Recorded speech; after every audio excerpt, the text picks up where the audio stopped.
ngedep netra pracena nanging suksma nuksmeng triya kang raga sanggone tiba angler patra kumleyang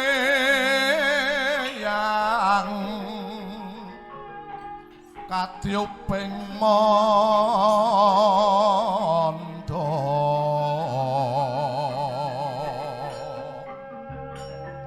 ragong lila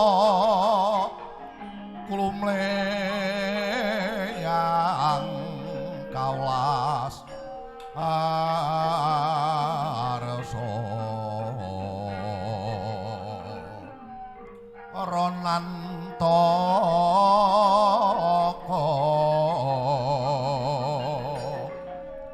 ronantaka kapindho jatinis ara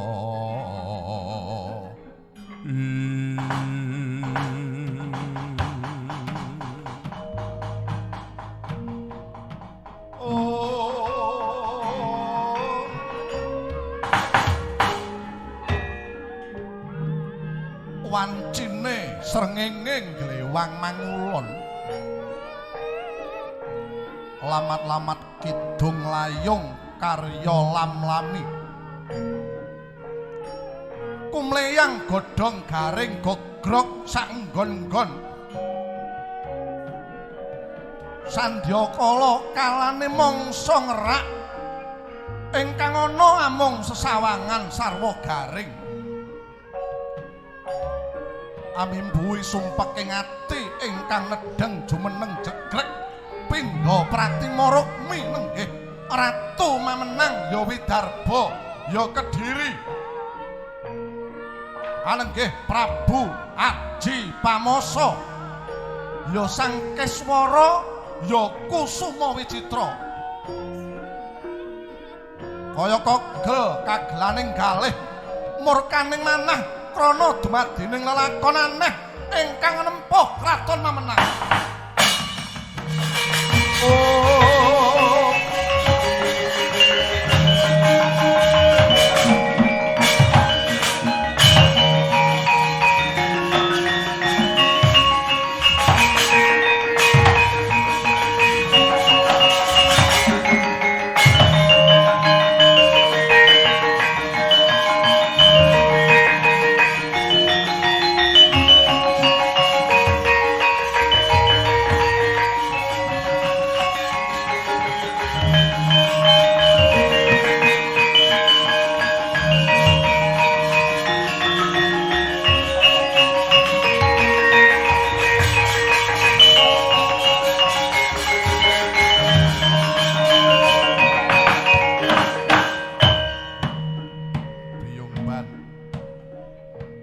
anakku keneng apa biyung aduh nyuwun pangapunten Gusti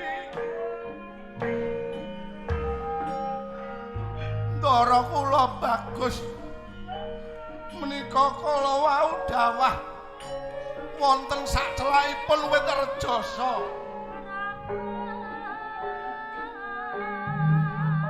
ngantos nandhang kaning katriwandang kados mekaten dene menggah jalaranipun menapa kula mboten mangertos Gusti dudu karepe dhewe yen ngono ana sing niat wani kelawan Aji Pamasa mongen anakku tak rubuhke wite rejasa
Pamasa kentaring kautamaning ratu dening kalangkungan kalungkanganing adil amung kadedel dening deduka kang tanpa ndon mongko Narpatmaja sing tiba kantu ketaman sandi upaya dudu saka aku parandene dina iki omahku mbok rubuhake Aji Pamasa ratu kang tanpa pamawas batin kang wicaksana bakal kukut negaramu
jenjem kang samya dedunung jenak ingkang samya ndedhepok nenggih ingkang angasrama wonten lengkehing arga kelut lapunika ta ingkang nami Resi Tejalaku ya ajar Tejalaku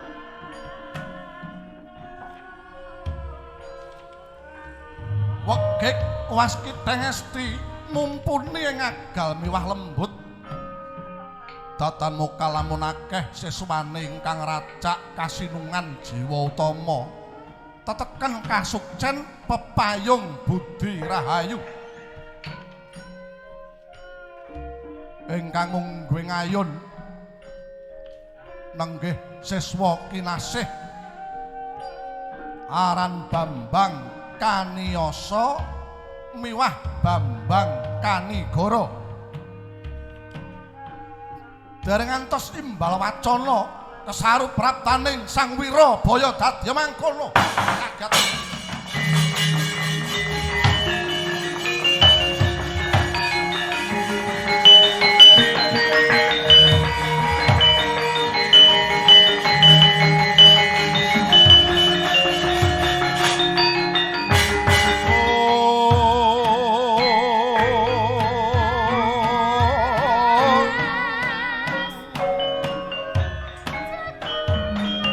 Poto mirahing ingsun prihatin waspada ngijil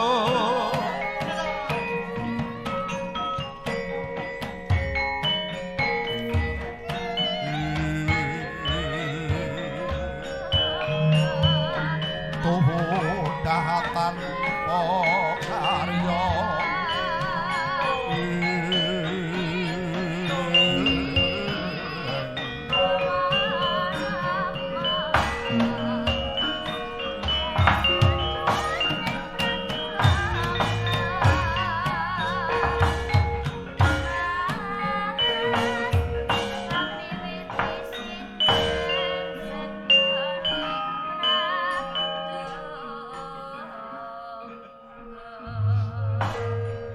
sinung wadi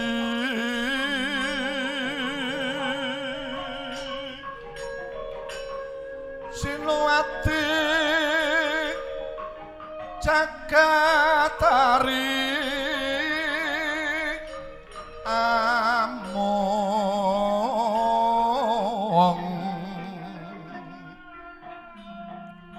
mbak lumimbak ombak ing segara alon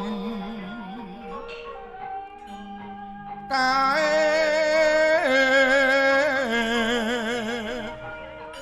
ana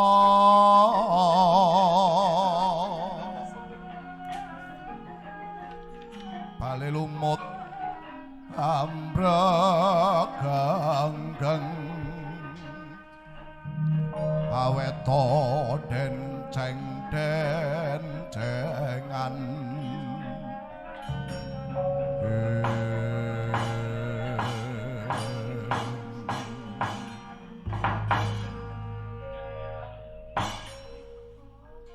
mangke to kisana mboten kok nama kula tumambuh jernyatanipun nembe kemawon wanuh kula nuwun sewu jangandika kisanak menika sinten saha saking pundi inggih sang wiku amit pasang kaliman tabik linepatno ing lodone terbina sapu denda dadosa tulasarik menawi jangandika ndangu dhateng kula tebih saking kita Goro Mamenang kula inggih namung kawula limrah kados jangandika sang ajar nami kula pun Wirabaya kisanak Wirabaya saking kita Goro Mamenang inggih lajeng wonten wigatos ingkang pundi dene jangandika kisanak minggah wonten lengkeng Aldaka Kelut menawi tetela kenging winedaring kathah tumunten kadhawuhna menapa darunanipun kisanak aduh sang ajar waleh-waleh menapa lugunipun kombak kombuling asma jangandika sang wiku sampun kasusra kajana priya wonten ing kita Goro Kediri bilih jangandika menika sipating brahmana ingkang wegik waskita ing paningal mumpuni ing saliring reh pawarta ingkang kados mekaten kala wau ndadosaken gregeting raos kula anggen kula kepengin nderek ambapa dumateng jangandika sang wiku jebul nyatanipun pawarta kala wau nyata mboten namung kandhek wonten ing pawartos nadyan menika mapan wonten lengkeng Aldaka nanging jangandika penemban nyatanipun siswanipun semanten kathahipun mila menawi wonten lilaning penggalih kula namung kepengin nyecep kawruh paduka sang resi duh kisanak Wirabaya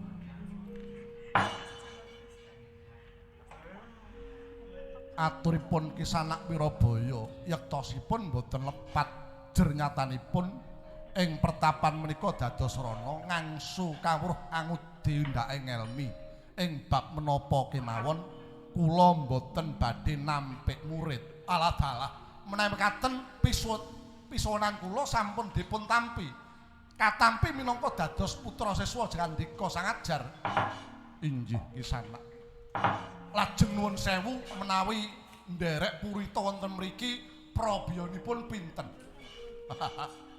wonten mriki menika mboten bayar menapa-menapa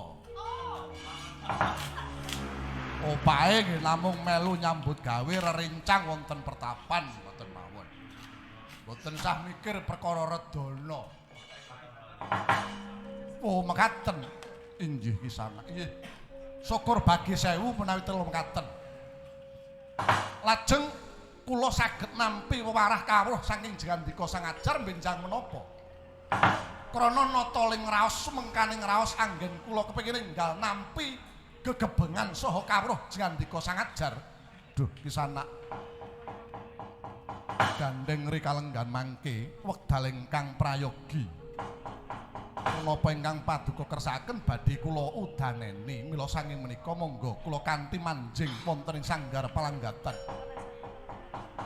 Nanging saderengipun kula namung kepengin nyuwun katerangan menggah sangune tiyang ingkang meguru menika menapa. Waduh sang ajar waleh-waleh menapa dasaripun tiyang meguru miturut pemanggih kula namung wujud pitaya dhateng gurunipun ngestokaken dhateng dawuhipun nyingkiri ing pepacuhipun ingkang kaping kalih boten bombong menawi dipun alembana boten serik menawi dipun wada ugi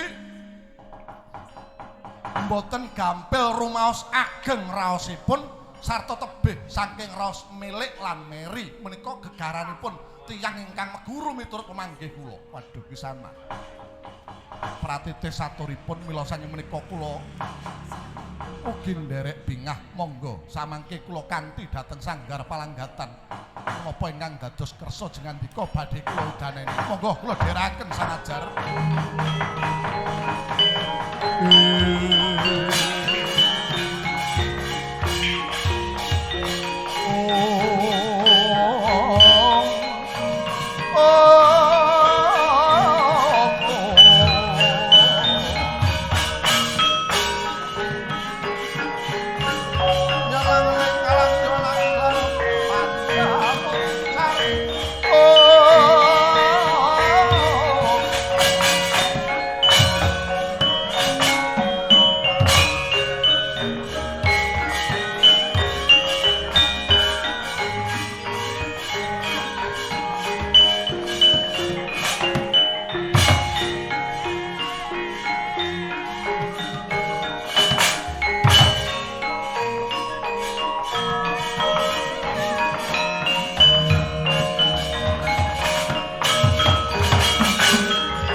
Uruping damar manter madeg jejeg sinurung lenga jarak wancine tengah dalu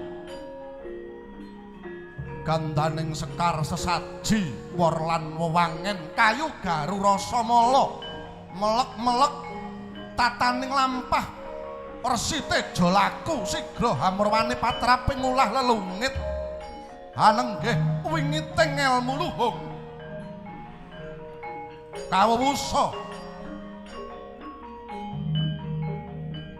Ki Tejo laku jumeneng sedakep kang asta tingkem kang netra kekalih Wirabaya ingkang sanyatane telik sandi widarba ingkang tinanggenah midana sang resi ingkang kasengguh nyebar kawruh mbebayani dinakwa nyebar misuna ingkang ngarsa ngrebaken kawibawan Kadiri ya rekatak ngunus curiga Resi Tejo laku jinaja jajane muncrat kang ludira pecah sanalika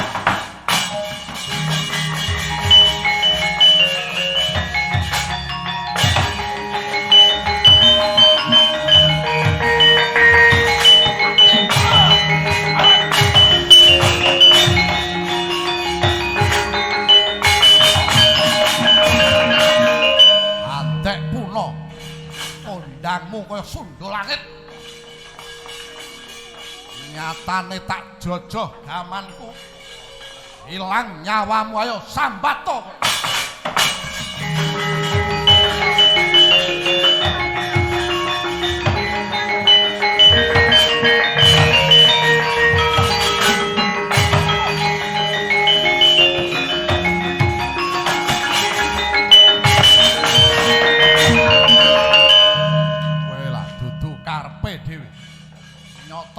pandita kepanjingan setan wis modar wae dadak ilang.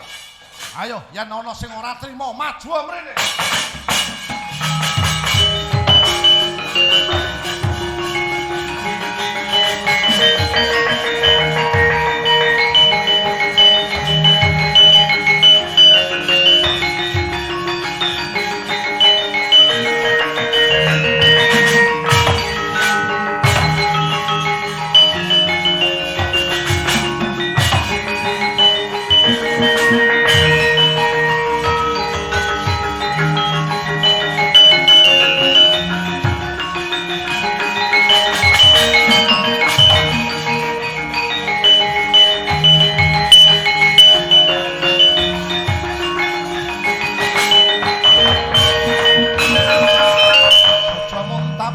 Kinetap Dukaya Yasine Netra kocak ngundarantir Kron-kron kanang waja Hidup nyomangala cakra Wadanane rombaran nang pindha Kembang ora waribang kowe bocah sakembaran nyandhek lakuku apa dosaning guruku apa lupute guruku lan kowe kuwi sejatine sapa jerengen kupingmu lekno mripatmu Aku Wirabaya Nayaka Praja Mamenang. Ngerti ya? Ora usah dadak kowe ngetuni matine gurumu. Kowe kabeh wis meguru marang wong kang keblinger. Aku iki, praptaku iki pancen diutus mbubarake peguronmu.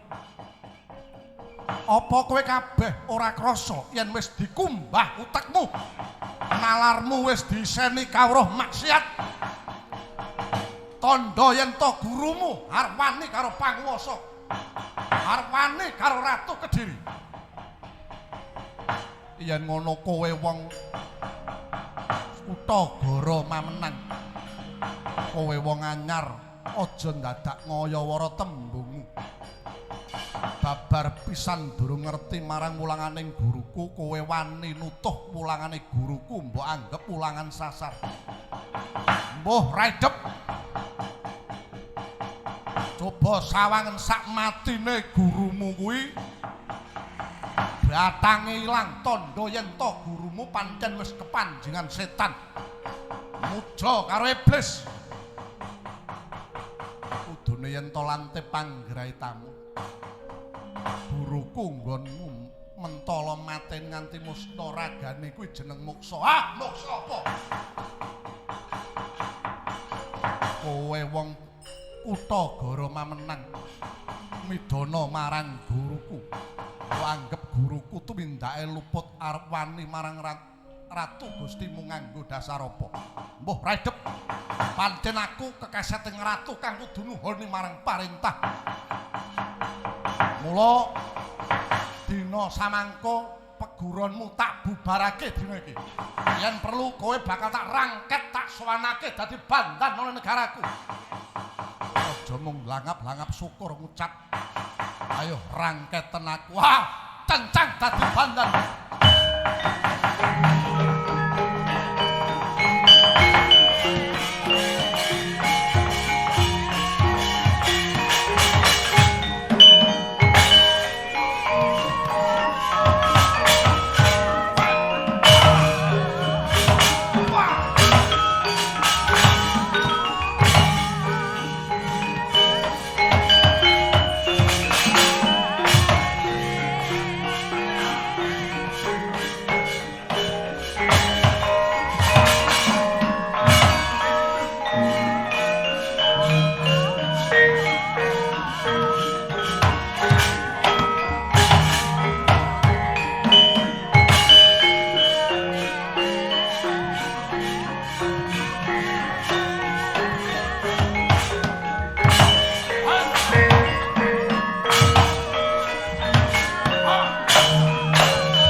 Kanigara.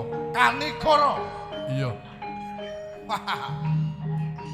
Kowe wong desa arep wani karo sing nyekel panguwasa. Ora usah dadakaken gunem tanpa guna maju. Wah! Dadi bandale.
Aku patenana. Ah, mateni kowe pira suwene? Dina iki kowe tak cencang dadi bandan. Bakal tak aturake ana ngarsaning Ratu Gustiku Prabu Aji Pamoso. Kanggo bukti yen to aku wis netepi marang parentah, wis nindakake marang dawuh. Ora urung kowe bakal mati ana ing pakunjaran mamenang.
Bocah wadon nututi playuning kreta.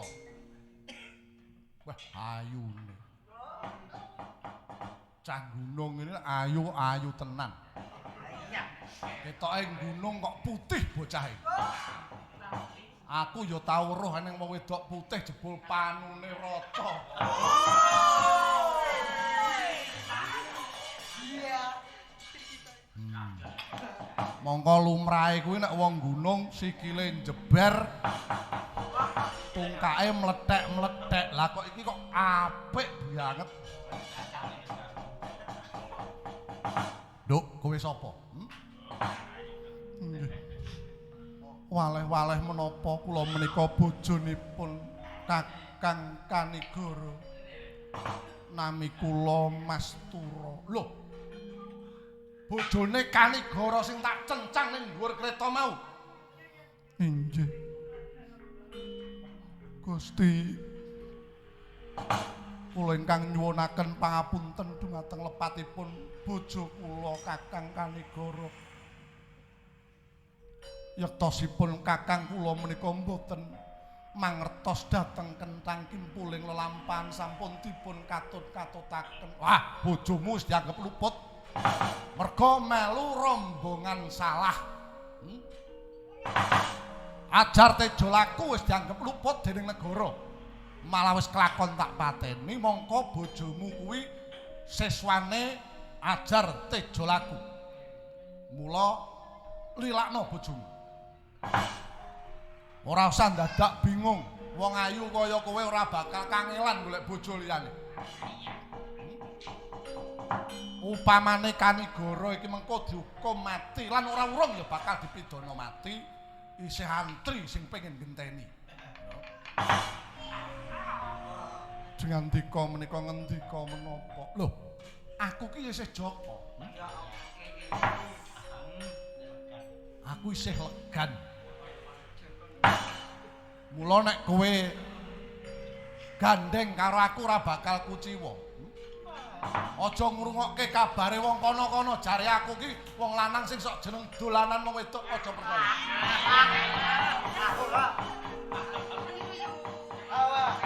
Nganti sak umurku iki urung ana wanita sing bisa nabut rasane atiku. Ning dina iki kaya gogrok atiku bareng aku roh kowe Mastura. Biyuh-biyuh. Mbok sampun kados mekaten kula menika sampun gadah bojo. Dilongkas kowe dadi rondo. Bojomu ora urung ya mati, kowe dadi rondo wis to. Ora usah susah, ora usah bingung. Donya ki ambane ora sak ambane godhong jati. Ilang siji ana sing genteni. Kanigara arep mbok botke apane wong bocah ya ireng.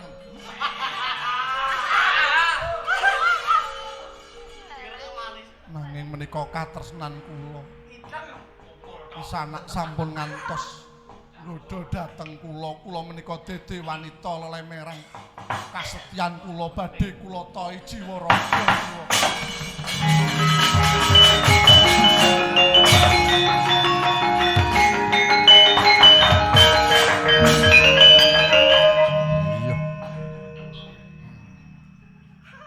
Ora tahu aku ditampik wong wedok kaya ngene. Iya. Mastura.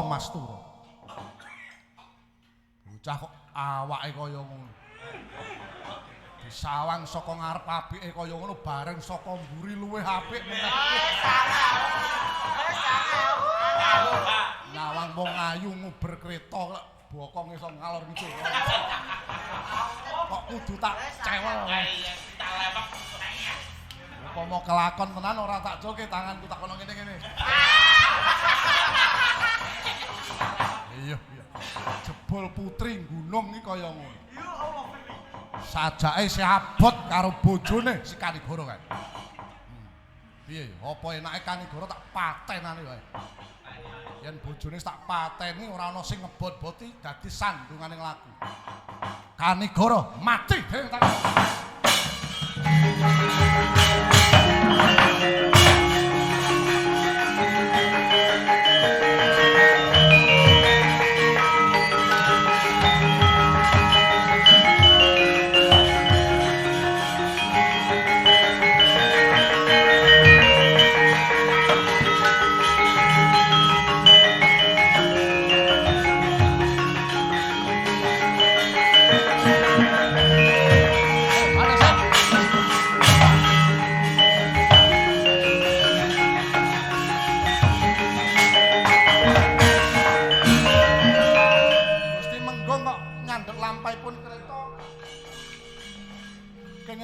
wis mandheka dhisik. Kretane mandhek ning kene dhisik. Aku ana perlu karo Bambang Kanigara sing mbok cencang ning dhuwure kreta kuwi. Lho, menika napa boten badhe dados seksi dhateng ngarsanipun Prabu Aji Pamoso? Seksi apa? Ora urung mengko ya dadi batang pateni dina iki.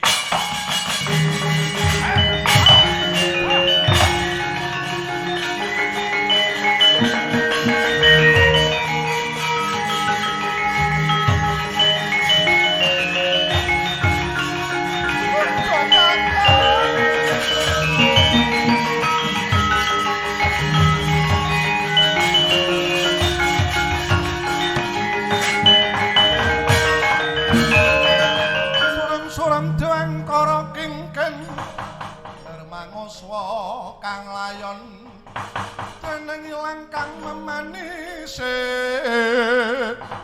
wadananira layu kumel kucemrah maratane marang sariranipun.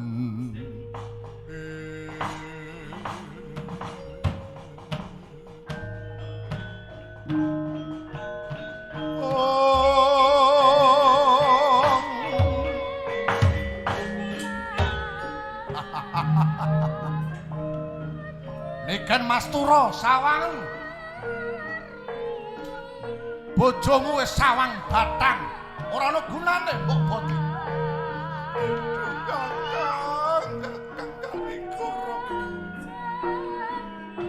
Ora ngira kowe mati nampa pidana tanpa nandhang dosa. Aku aja mbok tinggal yo Kakang. Aku melu kowe Kakang.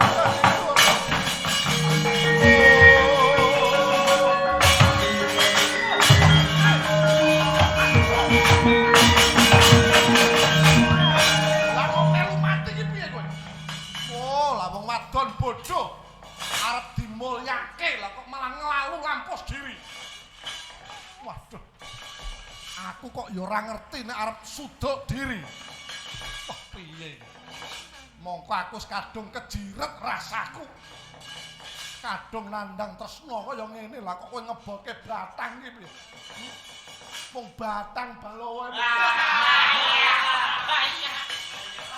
Wes mbok ra idep. Luput siji golek liyane.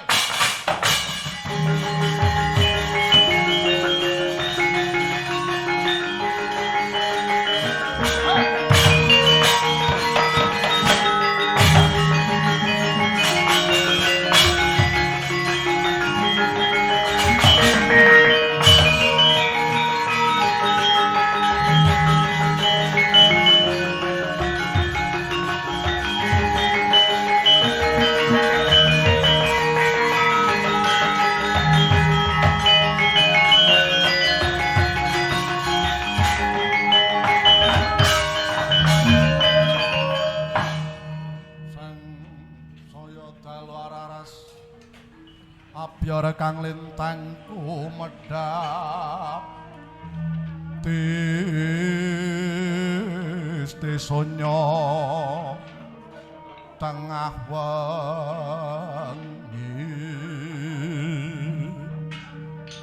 lumrang gandaning puspita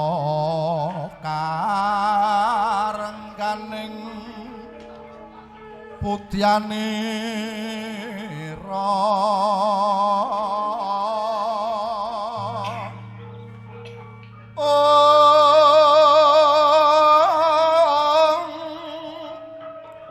sang Dwijawara mrengang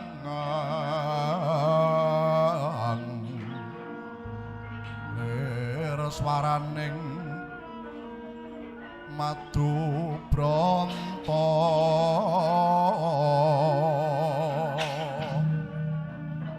manungsung sarining kembang bocah bajang kirengan anak bagus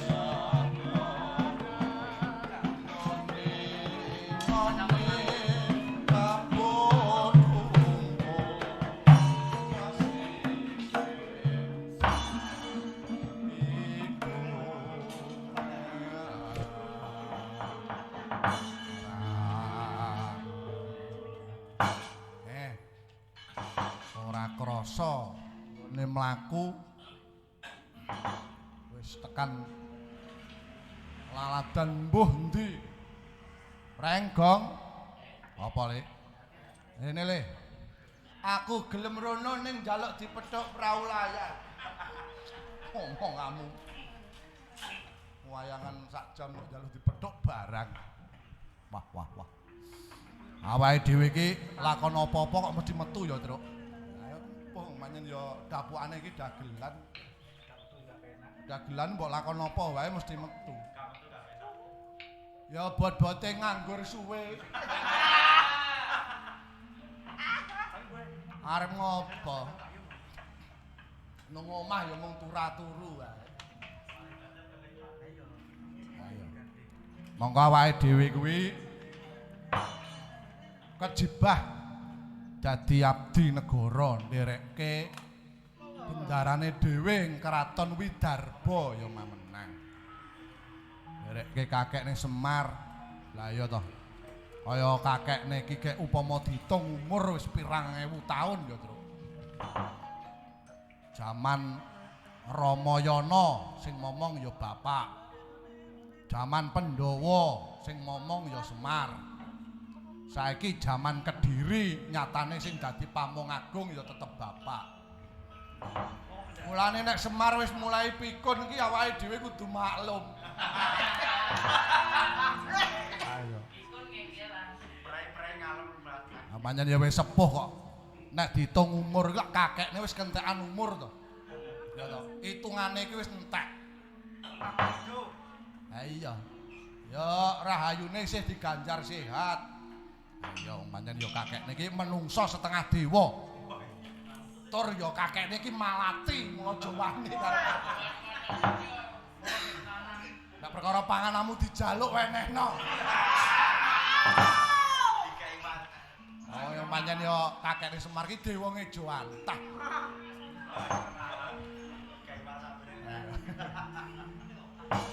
Ya muga-muga kabeh diganjar sehat, adoh saka penyakit lan pandemi iki muga enggal sirna saka bumi Nuswantara ben ndang iso nyambut gawe kaya adat lur lupya sing wis. Ayo ora njagake kok celimenan wae. Ayo celimenan kuwi nek ning YouTube payu, nek ora payu ya merongos ra entuk dhuwit. Wis ora usah dadak ngrembug sing susah-susah. Ora ketang sak lagu mbok coba ya. Nggo tamba sumuk. Ayo. Ya wayangan ning sanggar wektune ya winates. Ya mung udakara sak jam nganti kartengah jam. Dinggo isen-isen lan bagune babat mamenang utawa babat Kediri iki wujud karya nyata saka Sanggar Sabdawirama kanggo anak putune dhewe besok. Merga lelakon utawa babat Kediri iki nganti tekan saiki durung akeh sing ngerti. Iya, sumber sing ana ki ya mung buku. Buku critane Buta Locaya kang tinulis ana ing buku babat Kediri kae ya, Truk. Iya. Mergo yen manut sumber sejarah karo sumber crita tutur iki pancen beda Kang Garing. Nek manut sumber sejarah kaya dene prasasti lan liya-liyane sinerat ana ing karya sastra lawas jaman Kediri iki wiwit lelakon Mahapralaya. Ya to. Mahapralaya ana ing Mataram Hindu kono nalikane Raja Airlangga dadi manten njur diserang musuh. Kedadian ana paten gedhen-gedhen njur negarane dipindah ning Jawa sisih wetan. Manggone ana ning Kediri kuwi nek manut cerita sejarah. Lah iki babat manut Pustaka Raja, manut cerita wayang madya. Dadi ben ana gegambaran liya kanggo panglimbang lan pembanding. Perkara sing bener endi ora usah dirembuk, bakune iki kekayaan budaya sing wajib diuri-uri. Ha iya. Nek manut cerita wayang krucil ya siji neh ya, Tru. Siji, janggrung utawa kentrung ya wis beda meneh. Mula perkara bener lan luput ora usah padha eyel-eyelan, ya to. Bagune kabeh dibudidaya. Syukur bage yen cerita wayang madya kaya Babat Kediri iki iso dikenal karo para anak-anake dhewe sing padha mapan ana ing bangku sekolah. Dadi anak putune dhewe ben ngerti sejarahe mbah-mbahe dhewe mbiyen kaya ngapa. Oh iya. Jan kudu ngono. Mula kejaba pagelaran wayang sak jaman pangangkahku Babat Kediri kar tak tulis dadi cerita naratif tak wujuti buku mengko kanggo anak-anak sing lagi sekolah ben ora mung cerita Panji sing ditepungake dening masyarakat, cerita Babat ya ben padha dikenal karo anak didike dhewe. Oh iya. Ya coba nyoba suarane adik-adik Waranggana, Truk. Iya. Mumpung eneng sinden gratisan. Ya coba ya. Nggo tamba sumuk. Arep ngaturke apa? Sing nyuwara sapa? Tak nyoba suarane genduk Angel wae. Sing bawa ben Angel mengko langgame nduk Resa apa Birgita. Ya kaya apa? Ya, arep ngaturke apa nduk sing nganggo bawa? Nek mike buanter men to. Ya ora apa-apa. Pancen rekaman virtual. Padha karo rekaman ning RRI Surabaya. Monggo, Pak. Ayo arep ngaturke apa? Nganggo bawa we. Nyantai wae. Ya, Nduk. Nganggo bawa apa terus langgame apa? Iki mumpung kanca-kanca nadyan Jlimenan ning ya sawetara rada jangkep. Apa, Nduk? Ngaturke apa? Langgame napa? Wes sembarang nganggo bawa apa terus mbok tibake langgam apa sing dadi kesenenganmu. Sing apal banget. Sing wis Rasa madu. apa? Langgam rasa madu. Langgam rasa madu. Ya, nganggo bawa apa, Nduk? Angel. Dandang gula banjir. Oke, dandang gula bandit. Banjet ya, Truk. Nggih, banjir. Aku seneng iki. Pengrawitku nom-nom kabeh. Isih padha timur kabeh. Sing ngegong ayo, Cik. Urung lulus SMA. Oh, iki buka sembah. Ayo, Nduk. Dandang gula banjet tibake langgame rasa madu. Ya. Rasa madu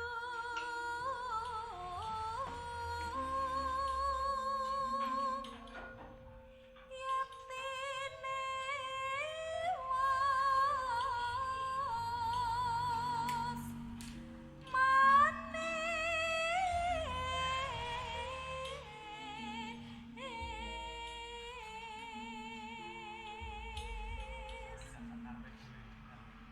manis harum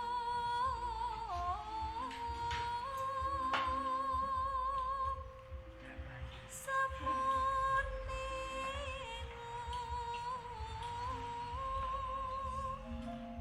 jiwa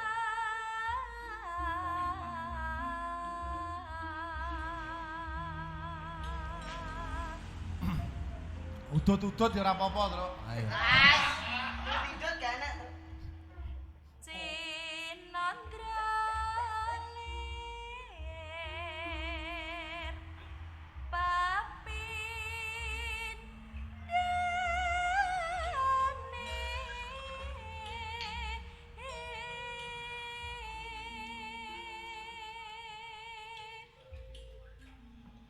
Saraswati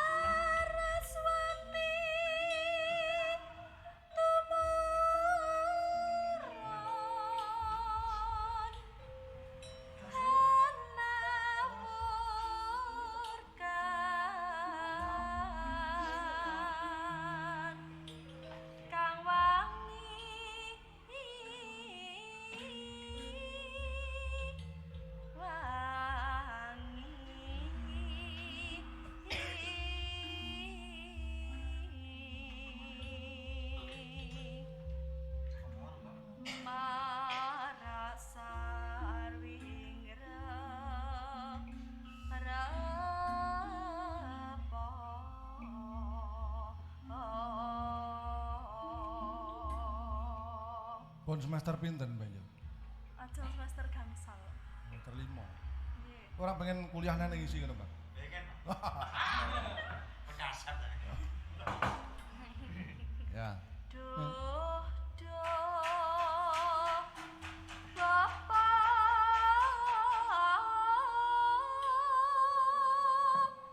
Guru.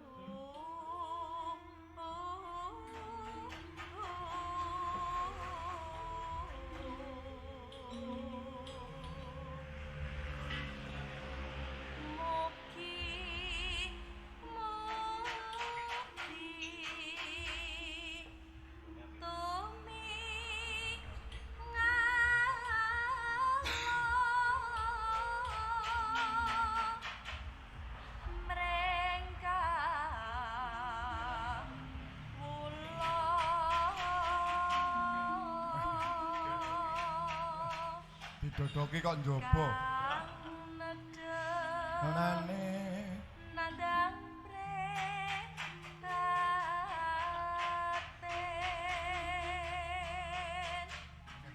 hantu opangan yo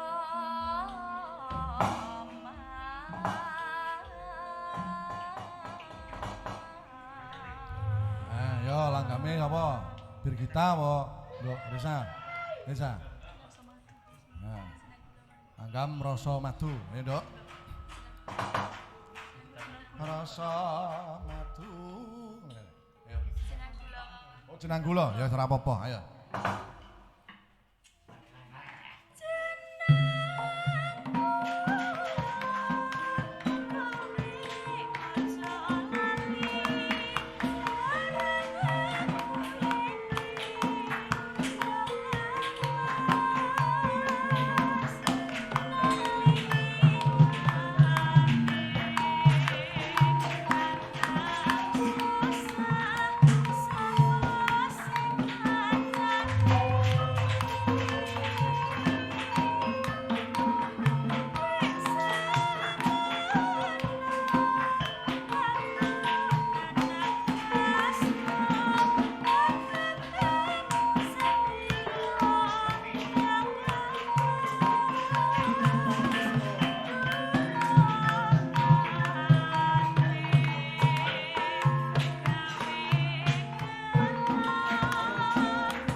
Mengko baleni sak ramban. Ngerti kowe ya, Bin? Nggih, Pak. Oh. Ya. Kowe nesu terus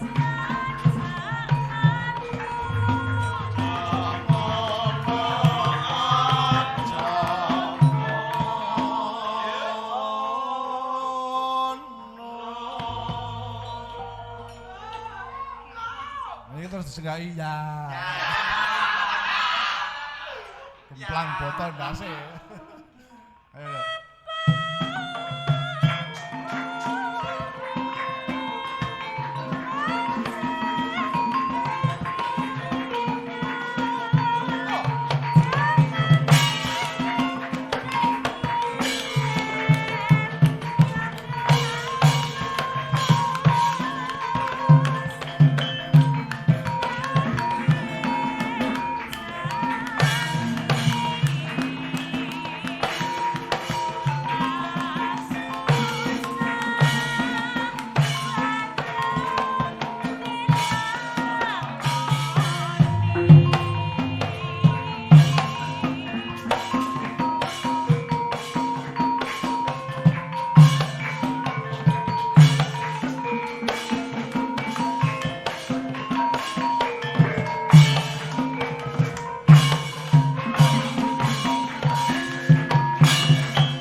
cempala bolak-balik lo lali. Ayo.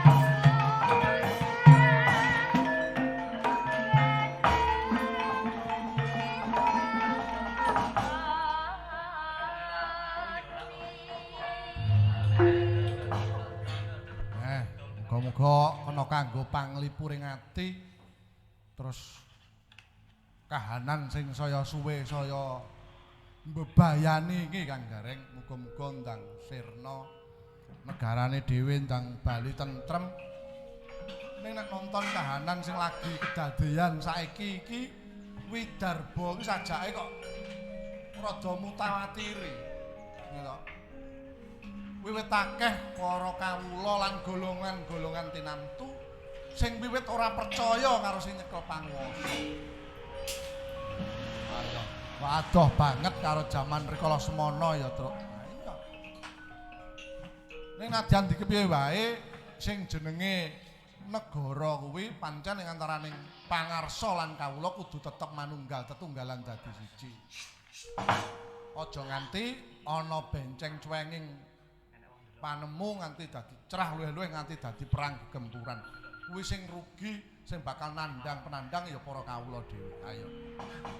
Mula ayo melu ndedonga muga-muga langit sing peteng iki enggal sumilak ana pepadang kanggo madani petenge negarane dhewe.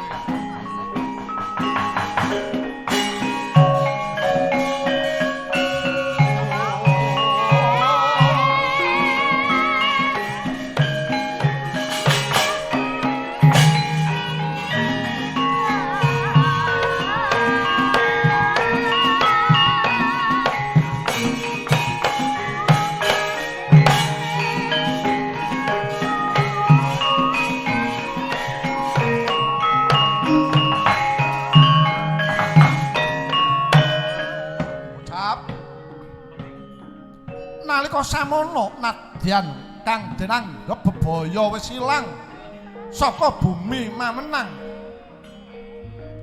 parandene meksa maksih durung jenjem lenggahing Narendra mamenang Prabu Haji Pamoso sakpatine ajar teja laku saben bengi mamenang ana reridu swasana ingkang kekes lan tintrim Madyaratri wancine maruta mandheg sumilir lintang surem kaya ana swara pating brengok wimbuh gumerah kewan alas tanpa wilangan mlebu kutha gawe geger.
ora pati nduga mana ora weruh sangkan parane. Kewan alas semono akeh padha mlebu ning kutha.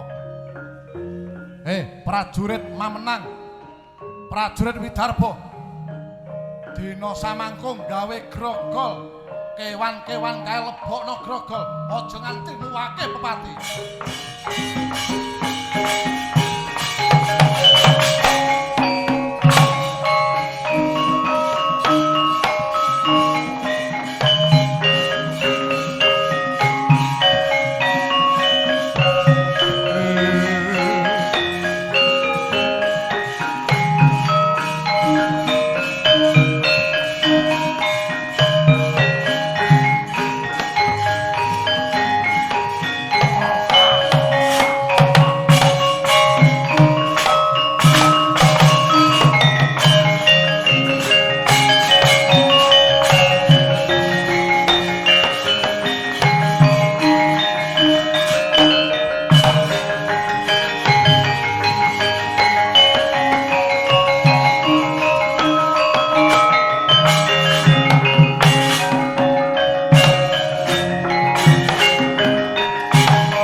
Sinuwun mboten nginten bilih kita Goro Mamenang geger wonten satu wana ingkang ewon cacahipun ngrisak ngamuk wonten ing kita Goro Kediri.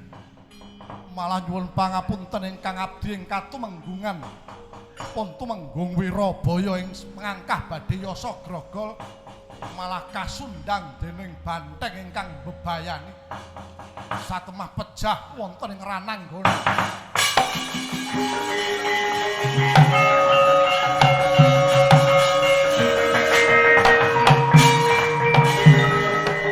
Malane ngerat leketing jagat gelagling bumi. Ana lakon kok banget duma para Nyolowadi kaya mengkene Kakang Patih. Coba tak tontone kewane kaya ngapa.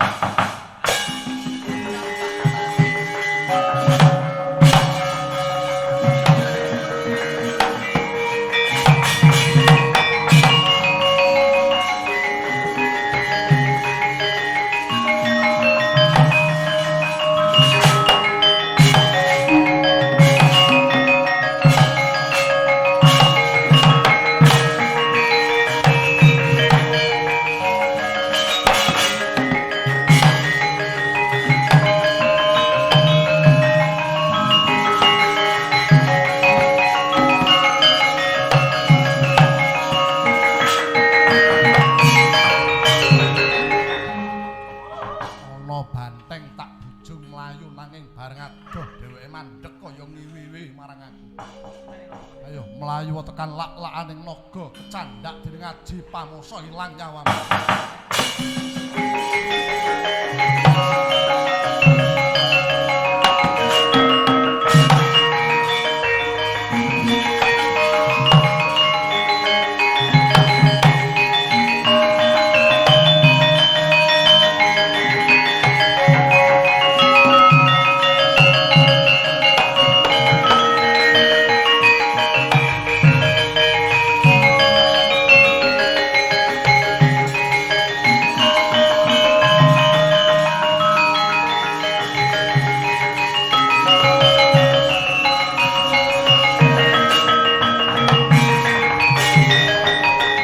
Pandhawa tata kadewe saya Indriyaksa Sara Maruta Pawana Gana Margana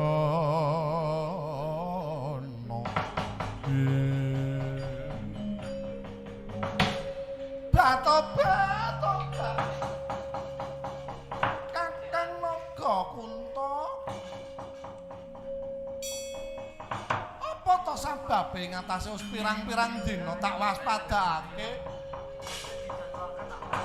remu polatanmu babar pisan ora katon bungah apa kurang nggonku leladi to kakang mongko yen to disawang aku karo kowe kuwi dudu wong liya braya nanging isih sedulur dhewe kowe ngrabi aku ora ngepek adike dhewe to kan. Kadang to mengkono tancep rasa katresnanku marang kowe tulus lahir lan batin. Nanging ya gene ya dina iki sajake kok ora karenan penggalihmu jane ana apa to Kakang Naga Kunta. Oh, adikku Di. Ya adikku ya bojoku. Bunti pancen bener yen aku dina samangko lagi susah krana aku rumangsa keputangan budi luhur marang bapa guruku Bapa Ajar Tejo Laku mongko nyatane aku durung nisungsung piwales kabecikan marang panjenengane malah dina iki aku krungu pawarta yen to guruku Bapa Ajar Tejo Laku dipateni dening wong mamenang. Prabu Aji Pamoso nibakake pidana marang Bapa Guru mongko tanpa nganggo panglimbang bener lan lumute. Ladal. Semengko rasane atiku aku kepengin nonton kaya ngapa kahanane Praja Widarba. Mbok ya wis to Kakang, mbok ya wis. Ora sang dadak melu cawe-cawe perkaraning wong gedhe wong dhuwur kono, awake dhewe ula ya tetep dadi ula wae. Ora, Yai. Aku kuwi keputangan budi luhur karo guruku. Biyen aku naga galak kang karem mangsa jalma gawe kurban ana ing jagat. Ya marga pituduhing guruku aku banjur ngerti marang marganing kautaman.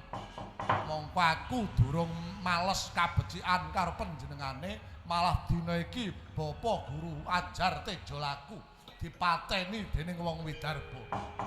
Mula aku kok gondelana ora bakal mendho nggonku bakal males hukum marang wong Kediri.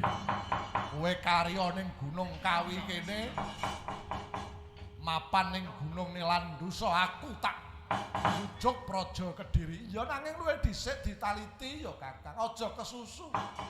Aja ndadak nibakake pidana kang tanpa nganggo panglimbang lan pamikir. Kudu mbok goleki sisik melik kahanan lakon kang sanyatane ya Kakang. Ya. Aku ora bakal nibakake bebendu marang wong Kediri yen to durung ana bukti lan kasunyatan.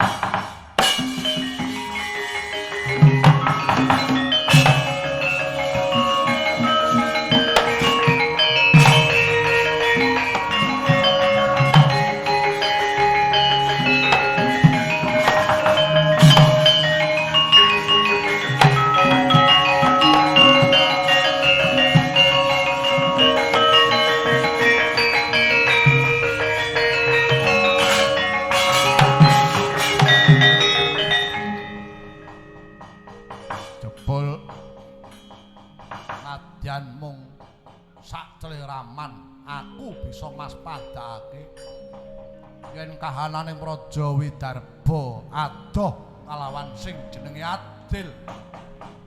Katitik uriping para kawula dasih kang mapan ana ing laladan desa ngadesa akeh kang padha kecingkrangan. Yo, dimen aja ngawistarani lan ora gegilani yen disawang para kawula.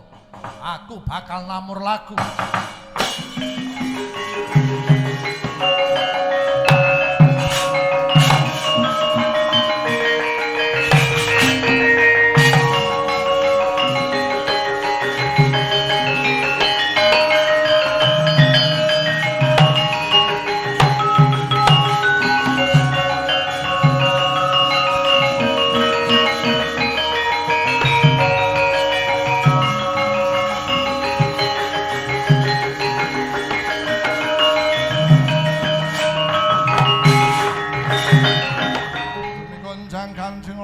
Katon dergincang ing alis risang mawe gandrung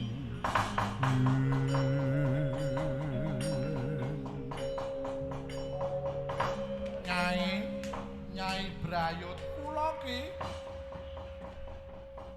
bocah-bocah padha ning endi iki mau Nyai sawatawis wonten ingkang sampun tilem nanging ingkang mbajeng ngantos sakmenika kok nggih dereng wangsul to Kyai kowe. Lah kowe iki nek ngula wentah anak kudu sing ati-ati.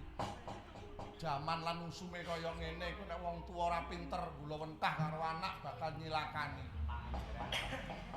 Kowe iki anakmu yo gemberah semono kae. Aku mbiyen pengen laren suwengi ora mbok turuti. Lah tobat. Ngono kok bola-bali mesti sing diluputke ya wong wedok. Maka ya padha bituwe. Liyane ya ora kebangetan kaya kowe anak kok nganti 14. Wong hobi kok meteng. Loh, kae sapa Nyai?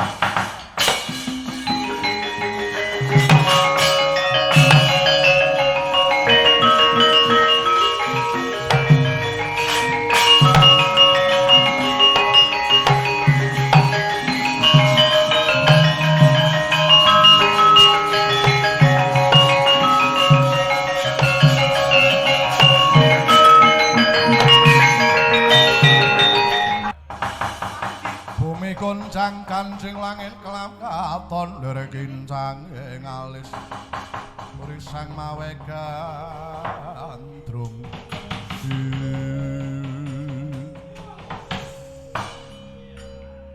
mangke rumiyin menika wonten brahmana ingkang neneka jengandika menika sinten saha saking pundi pinangkanipun inggih Ki dipun tepangaken nami kula Brahmana Kuntana. Kula kinten Kartana. Kuntana, nggih Kuntana. Kula menika tiyang kabur klanginan mboten dongko mboten kayang namung saking tebih dunung kula asring midhanget pawartos bilih bumi mamenang menika bumi subur, bumi kencana tur ratunipun adil. Mila sinurung derenging raos daya-daya kula kepengin ngawuningani piyambak kawontenanipun praja mamenang. Jengandika menika sinten kula lurah wonten ing mriki. Nami kula Ki Brayut. Lah menika semah kula bojo. Ki Brayut. Inggih. Nuwun sewu mboten kok nama kula badhe nglincipi singating andaka mboten. Ingkang jengandika dawuhaken menika pancen leres rikala ingkang jumeneng ratu ingkang minulya ing jagat Sri Aji Jayabaya rumuhun nanging rikalenggahan mangke Widarba menika sampun mboten sami kalih lelampahan ingkang kawuri. Ratunipun ingkang jejuluk Prabu Aji Pamasa menika ratu ingkang kaping gangsal wonten ing laladan mamenang mriki. Oh, mekaten ki nggih. Sejarahipun kados pundi? Waleh-waleh menapa menawi dongeng ingkang kula tampi saking para sepuh ingkang babat Widarba utawi mamenang menika Sinuwun Prabu Gendrayana. Lajeng ingkang sumulih keprabon nggih Sinuwun Narayana nggih Sri Aji Jayabaya. Lajeng tumurun malih lumuntur dhateng ingkang putra-putranipun. Lah Sri Aji Pamasa menika kapernah buyutipun Prabu Jayabaya. Wah mekaten nggih. Mboten kados leluhur-leluhuripun. Ratu Mamenang samangke gampil ndawahaken pidana dhateng kawula ingkang boten nandhang luput, boten mawi pradata langkung rumiyin. Menapa wonten patuladanipun inggih wonten. Salah setunggaling ajar saking lengkeng Gunung Kelut ingkang nami ajar Tejo Laku menika janipun boten luput, boten lepat nanging dipun dakwa menawi nyebar kawruh ingkang sasar. Mongko boten dipun taliti langkung rumiyin wusana dipun pidana pejah samangke boten ngemungaken setunggal ingkang dados kurban malah padepokan para siswanipun ajar Tejo Laku kathah ingkang dipun pejahi.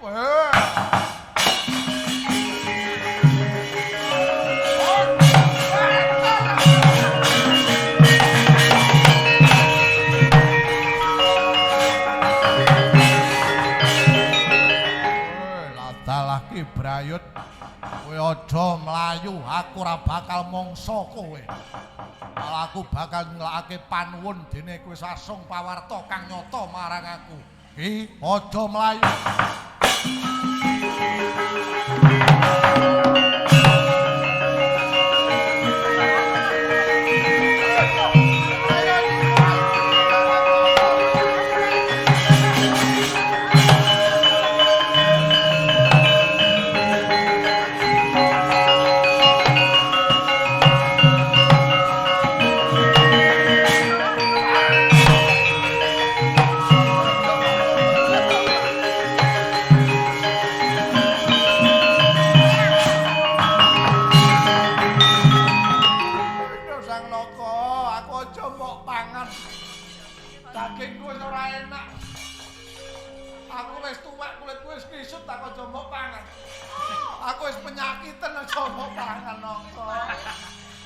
Aja wedi brayut.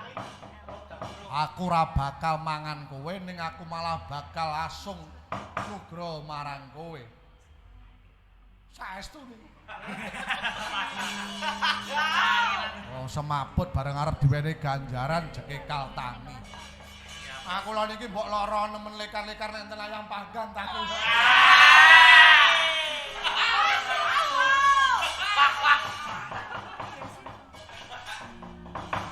Saestu tegesipun Sang Naga mboten badhe mangsa kula. Ora, Brayut. Ditepungake wae aku naga saka Gunung Nilandusa ya Gunung Kawi. Waleh-waleh apa aku iki putra siswane Bapa Ajar Tejo Laku. Aku wis tuwuk nampa wewarah kautaman saka guruku. Durung nganti aku miwales kabecikan marang guruku wis dipateni. Yen pancen bener apa sing dadi critamu, tak wenehi wujuding watu. Akeh to. Nek atik napa akeh pun mboten payu. Ora. Tak wenehi watu wujude watu timpu. Tak kira nek batahku. Kagem menapa menika? Iki kena kanggo kamulyaning uripmu. Kena kanggo nambani wong lara. Sakit menapa mawon? Iya. Malah yen watu iki mbok cemplungake ana ing banyu, banyune diombe. Bisa dadi usada kanggo lara apa wae. Oh, benjing sok rejane jaman dados watune ponari. Ora mung kuwi, Brayut. Yen banyune iki mbok olesake marang pusakamu apa wae wujude, pusaka mau bisa mundak gedhe, mundak dawa lan mundak atos. Ning apa? Kamu. Kena tunggu kok bengi. Kacaturan. Saestu menika. Aku ora tau goroh ning ya pusaka sing ampuh. Kayata keris lan tumbak lan liya-liyane tegese kena mbok gunakake kanggo piandel yen kowe kepengin dadi prajurit kang magut ning Rananggana. Oh, kula kinten nek kula damel intune kenging. Wis ya, Brayut. Karya Basuki lan kanthi dayaning watu timpuru iki kowe mengko bakal bisa urip saka bebayaning banyu, tegese ning jero banyu kowe isih iso urip. Lho kok elok. Wis to sing percaya karo aku. Lan yen kowe percaya marang aku sedhela maneh negaramu iki bakal ana banjir gedhe.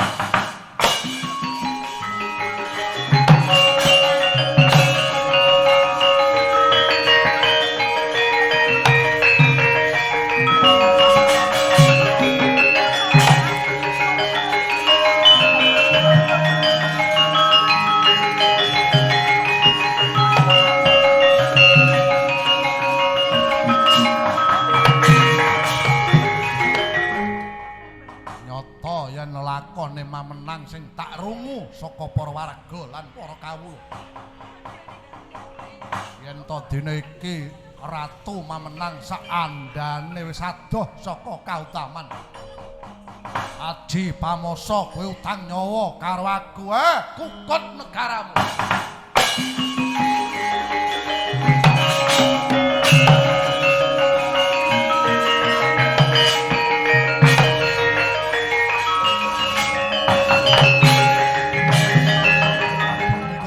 Kancing langit kelap katon lir kincang ing alis risang mawe gandrung sabarang kang katulu ora weruh sangkane langit peteng dedet pedhut peteng kilat gumeclap hawa kekes sak nggon-nggon mimbuhi ati sing swasana Praja Widarba. Angin muter pating gemrubuk nyempal kekayon pating balsat. Ing tengah alun-alun ana lemah mumbul nyundul ringin kurung sakembaran.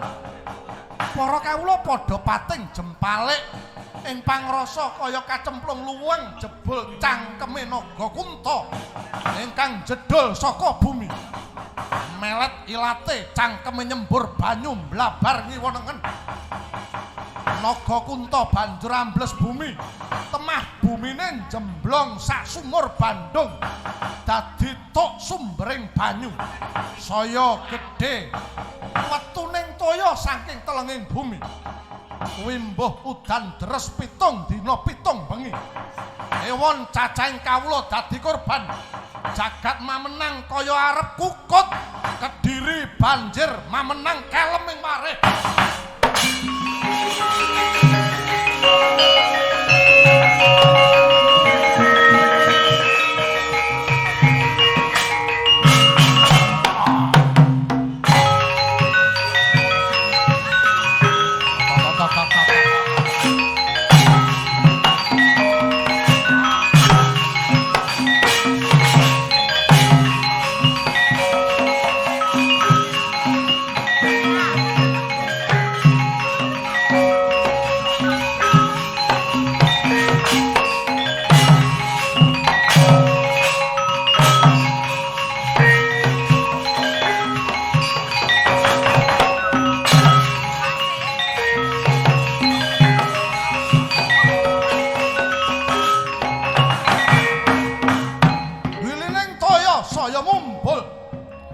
Saya ngebaki pulo Jawa. banyuning segara munggah ing daratan ing perangan lor wetan pulo Jawa nenggih ingkang winastan laladan Madura dadi pedhot pisah lan pulo Jawa.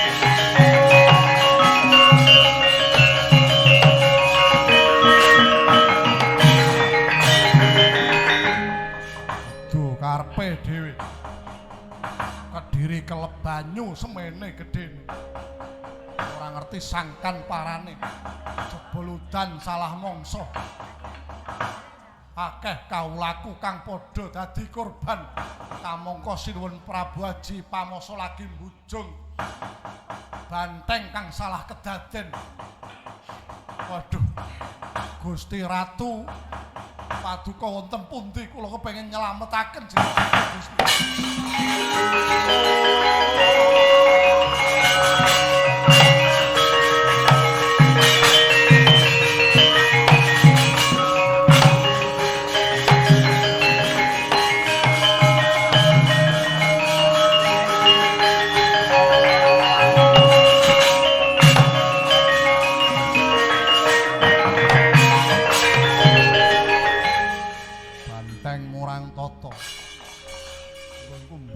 Karo kowe nganti tekan tepis wiringing alas Krendha Wahana. Tak cekel urip ora bisa tak pateni dina iki.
Batari Kalayiwati mboten nginten bilih kula kerawuhan paduka pukulun. Iya aja dadi gelaning rasamu. Ngertenono kang dadi banteng kemau ora liya sing dadho ngawuk pancen saka dawuhku. Apa to marmane dene mangkono kang sepisan aku kepengin midono marang padyabalanmu sentananmu sing jeneng Wirabaya.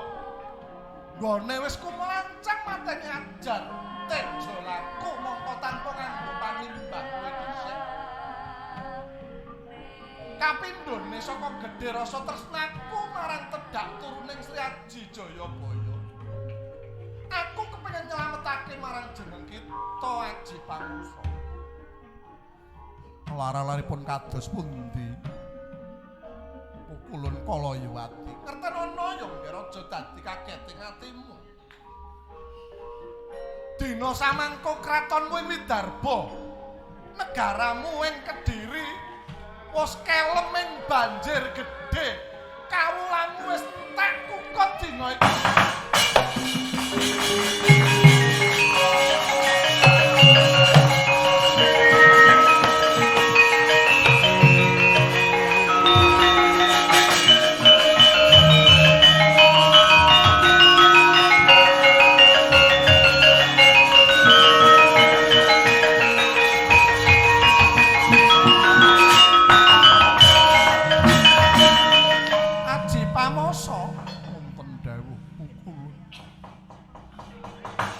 Kowe wis aguh dadi ratu. Pengayom sejati kuwi kudu bisa ngayomi wujud apa wae. Kang mapan ana ing wewengkonmu lan mapan dadi kawulamu. Menungsa kuwi duwe pancandriya kuwi piranti kanggo urip ing ngalam donya. Menungsa kudu bisa ngreh apa wae. Aja nganti direh dening kadonyane. Luwe-luwe menungsa kudu bisa ngreh ing bab kadonyan amarga akeh menungsa kang kerem ing nafsu banjur kelangan nalar kang jejeg. Yen wis kareh ing pepinginan banjur ilang kawaspadane. Tumindake sasar nglanggar marang angger-angger. Nadyan pisan pindho bisa luar saka pidana pradata. Nanging ora-urung bakal cilaka uripe Aji Pamungsa. Lelakon iku rasa dadak gawe gelaning atimu. Nanging dadekno kaca pangilon marang kleruning pakarti lan sisiping tumindakmu. Nggonmu wis ulat ndulu marang gebyaring donya dina samangka kawulamu kabeh dadi korban. Kleruning patrapmu Aji Pamungsa.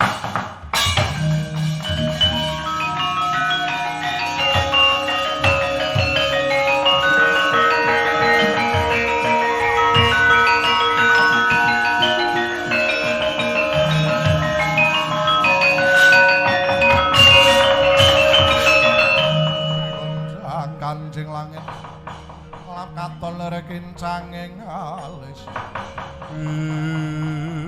Waduh. Kulon kala yuwati lajeng kados pundi anak mewah bojoku. Aji Pamungsa ngertanana dina samangka patihmu si Tambak Baya wis bisa nyelametake garwa Prameswari lan anak-anakmu. Ya mung wae anakmu kang mbok gegala, mbok gadang-gadang besok bakal nglintir ke Prabon. Atmajaning Dewi Daruki putri saka Banyuwangi. Ya kuwi anakmu si Citrasoma kentir ing banyu nganti tekan dina iki durung pinanggya.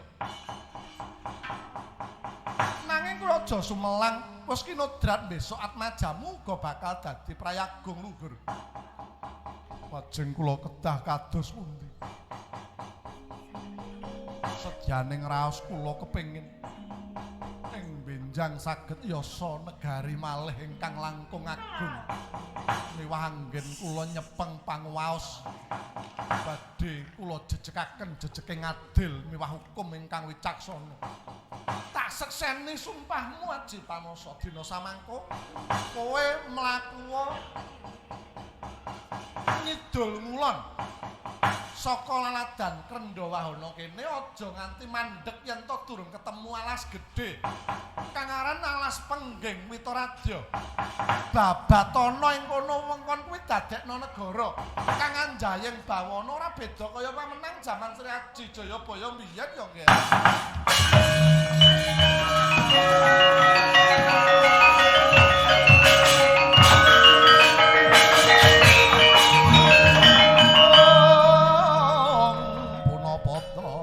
Ingsun Raden Waspaga Mijil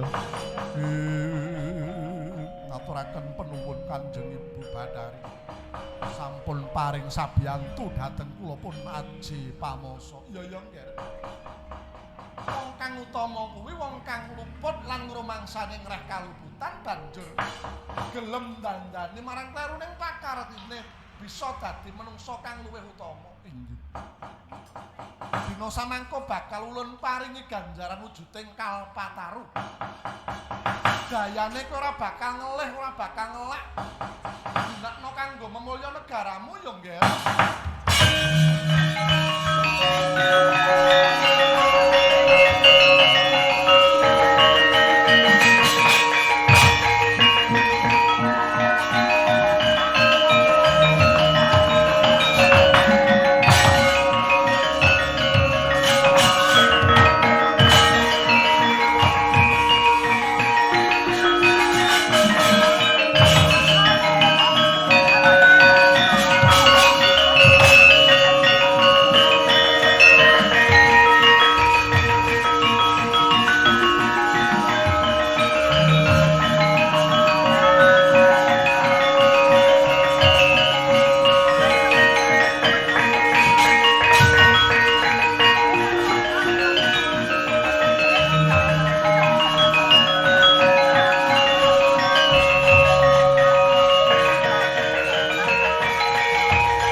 patih linuwe Yai Nayantaka wonten dawuh lho coba maju mrene Yai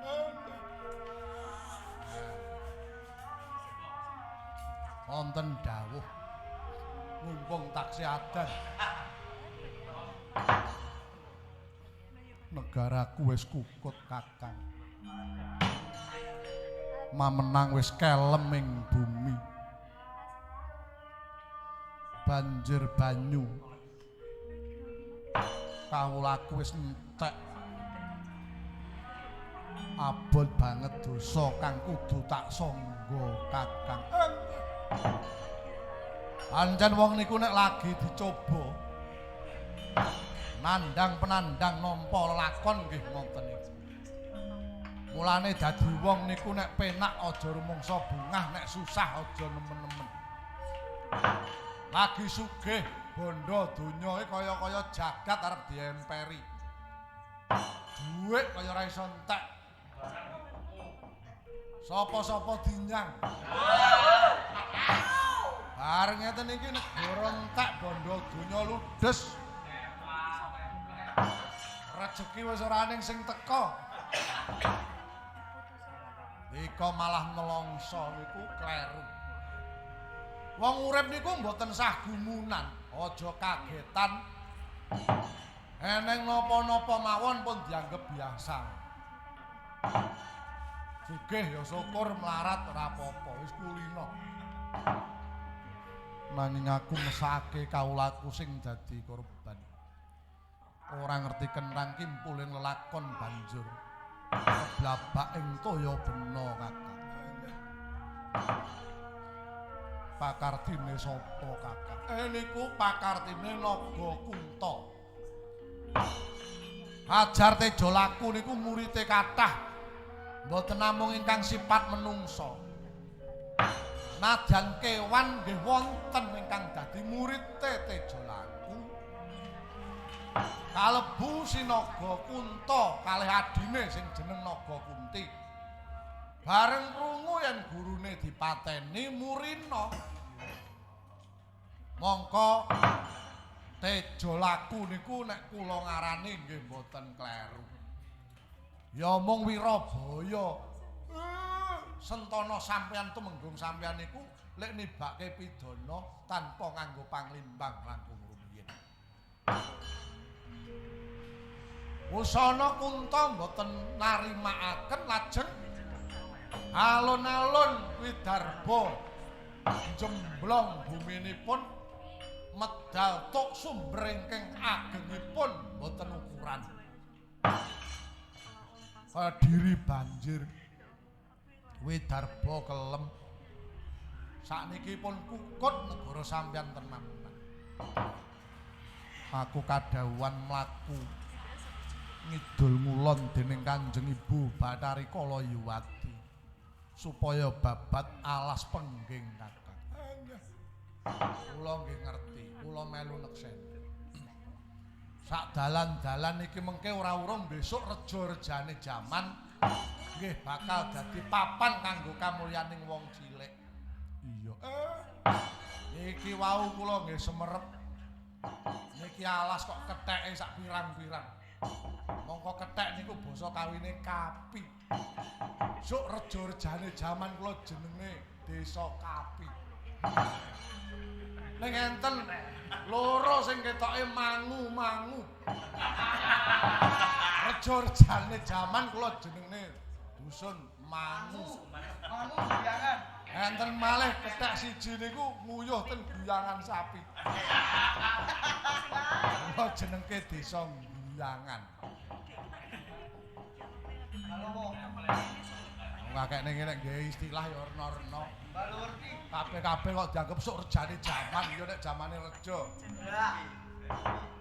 Oh niki wau mlaku ngidul turut pinggir kali Brantas wau enten wong ayu-ayu sing mesemi kula. Kula dikengken mampir diawe-awe. Muni sok rejane jaman tak jenenge semampir.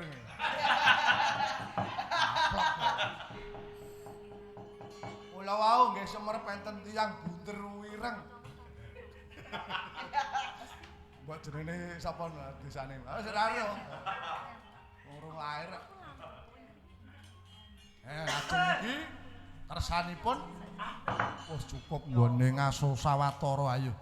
Tutna lakuku daya-dayaku prapting aning wana pengging Witaradya Kakang. Nggih kula dherek.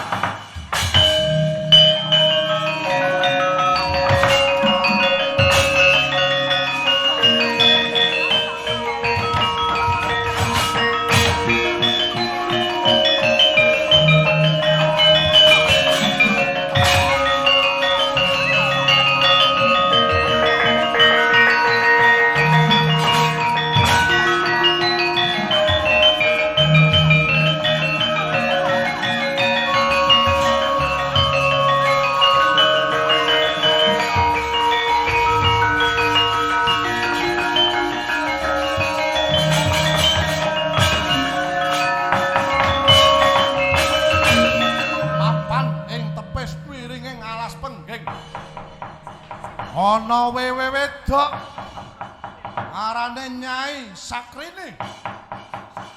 Dupi mulat praptaning Haji Pamoso bungae ora kalah.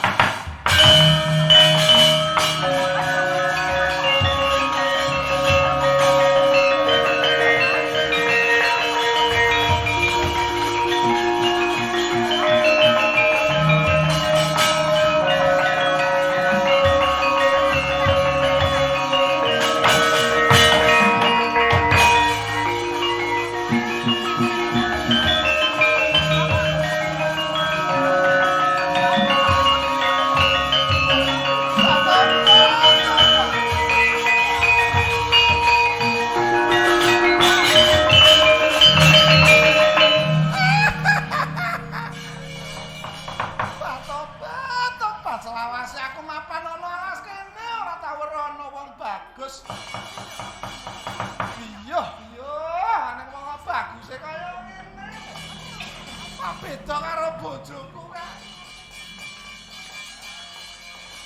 Bagus sing nglumpuk sundul piyak batobat.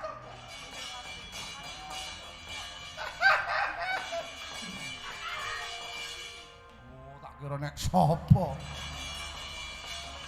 Sampeyan iku sinten? Aku Kang Mbah Reksa ning papan kene. Aranku Nyai Sakrini. Sahrini. Sakrini kok. Nuwun sewu nggih. Apa ndaramu kuwi budhek kupinge? Aku kaya ngene di semaur bae kok ya ora lho, mboten kok perkara semaur mboten. Nuwun sewu. Nek priyantun Jawi luwih-luwih kaya ndara kula niki nuwun sewu naminipun Aji Pamoso. Elek-elek niku niki ratu mamenah. Anek kula niki namung bature. Kadang sampeyan niku nuwun sewu. Mapan ten lalas. Ning nggih kudu nggunakake Subasita lan tata krama. Dadi aku salah ya kan, luput. Musa wong alus nggih carane sing alus. Aja guyang-guyu ngene. Aku niku jenenge mboten sopan. Batobat.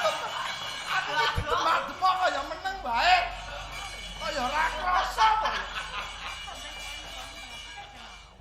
Petruk iki rambut. Sampeyan wau dinapake. Kowe iki sapa kula adike, nami kula Bagong. Pancen ngapunten niku wau dugane ora duwe. Long petuk wong kenal wae durung kok dingenekke nggih lho. Lah iya kuwi jenenge kurang ajar wae. Kuwi jenenge ora duwe sopan ngoten niku. Ah iso dikenak-kenekne niku anggete dulinan apa pripun. Mulane kok tanganku dikenekke barang. Rupa elek tapi bodine. Mang tak kira nek bulik. sing ndi? Kowe sapa bocah bagus? Aku Aji Pamoso. Kowe sapa, Nyai? Aku Kang Bawreksana ing alas kene. Jenengku Nyai Satrini. Batobat lagi terus pisanan bae.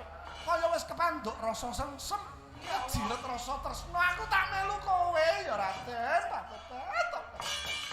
Ana wong baguse kaya ngene, batobat aku tak melu kowe ya Raden, aku tak melu. Aku ki nek ora wong ganteng awakku gatel kabeh. Aku tak melu kowe ya Raden Aji Pamoso, ora minggat mati.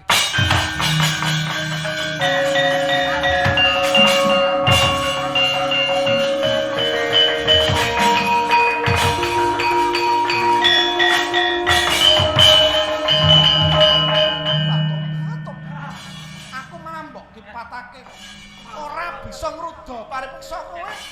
Aja mbok arani aku Nyai Satrini.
kandhon kang tak sedya Kakang. Nggih niki alas pengging Utoradya. Bakal tak wiwiti tak babati dina iki. Lelakon kawuri kang sisip ora bakal tak baleni. Nggih. Muga-muga benjing alas sing badhe dibabat niki mengke dadi wahana srana kamulyaning para kawula.